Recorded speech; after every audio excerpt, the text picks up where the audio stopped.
In this video, I want to demonstrate how to make the sliding jaw for the vise as shown here. So first, I'm going to Control Tab back to my other part. I'm just going to minimize this, and I want to insert another new part.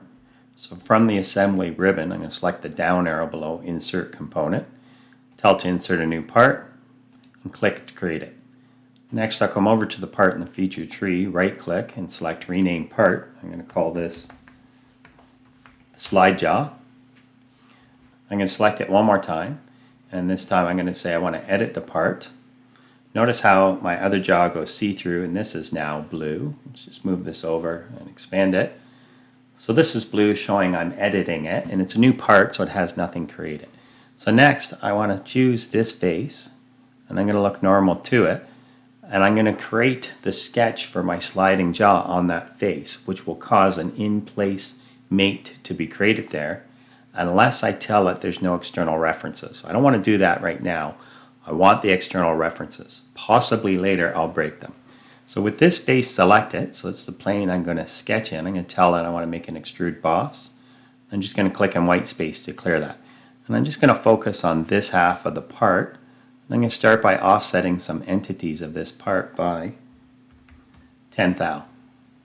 So I'm going to select this edge, and this edge, this edge, and this edge, and they're offset the wrong way, so I'm just going to reverse them, and then I'll say OK. Now, with any offset or converted edge, I can always grab its endpoint and drag it. So I'm going to drag these around a bit, click to place them, and then I'm going to use mouse gestures to reactivate line, and I'm going to finish the sketch. So I'm going to come up here, click, get my 45-degree angle line, and I'm just going to quickly create this sketch.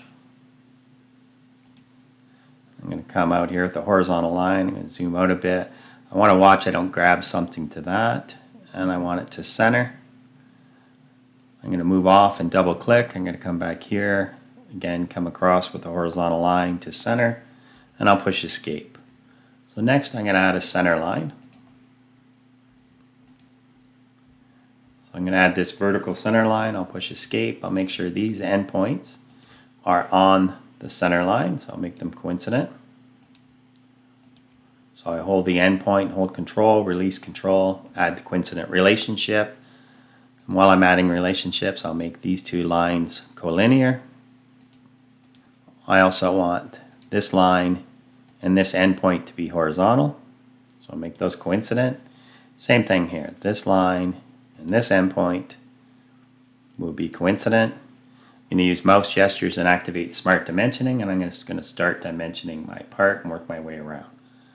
So this entity here is 0.275. This angle here, we'll just go over here, it's 45 degrees, or 135 is shown this way. Click OK.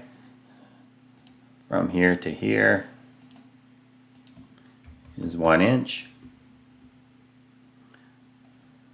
This distance is 1/8.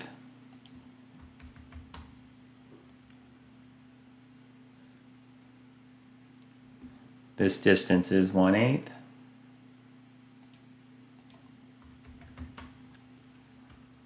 So I've added these dimensions. I'm going to look at the sketch. It tells me it's fully defined. So now I'm going to window select all these entities I've sketched, including the center line, activate mirror. My sketch again is fully defined. I'm just going to look isometrically. I'm going to right click and exit my sketch. And over here for the extrusion, I'm going to make it 1 inch, but I want it to go the other way. So I'm going to flip the direction. And the distance is 1 inch, and I'll say OK. And then I'll stop editing this part, and it's fixed. So it has the F there. It can't move. We'll fix that in a little bit. And in the next video, we'll continue from there.